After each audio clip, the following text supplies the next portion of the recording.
11-16 UDF കാലവും 16 മുതൽ ഈ 25 വരെ എത്തിയ LDF കാലവും തമ്മിൽ താരതമ്യം ചെയ്യാൻ ഈ പിണറായി സം എന്ന അവര് തെറ്റായി ഉദ്ദേശിച്ചതാണെങ്കിലും ഉപകാരപ്പെടുന്നുണ്ടോ നിലമ്പൂരിൽ? തീർച്ചയായും വളരെ ചൂണ്ടിക്കാണിക്കാവുന്ന അടയാളങ്ങളുണ്ട്. ഇപ്പം പണ്ട് UDF നിങ്ങൾ ഈ പറഞ്ഞ UDFിൻ്റെ ഭരണകാലത്ത് കേരളത്തിൽ പവർ കട്ട് ഉണ്ടായിരുന്നു. ആദ്യം അരമണിക്കൂർ, പിന്നെ 1 മണിക്കൂർ, പിന്നെ അപ്രഖ്യാപിത പവർ കട്ട്.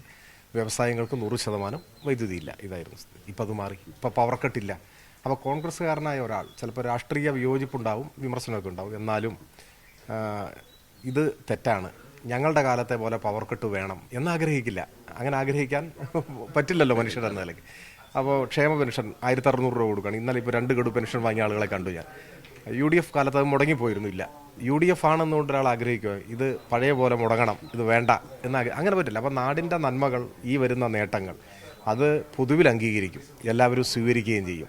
രാഷ്ട്രീയമായി ചിലപ്പോൾ വിയോജിപ്പൊക്കെ ഉണ്ടെങ്കിലും ഇത് സ്വീകരിക്കുന്ന ഭിന്ന രാഷ്ട്രീയക്കാരെയാണ് നമുക്ക് കാണാൻ കഴിയുക. അവരും ഉള്ളിൽ ആഗ്രഹിക്കുന്നുണ്ട് ഈ ഭരണം ഒരു ടൈം കൂടി തുടർന്നാൽ കുറേ കൂടി ഇത്തരം കാര്യങ്ങൾ മെച്ചപ്പെടുമല്ലോ എന്ന ചിന്ത അവരുടെയും മനസ്സിലുണ്ട്.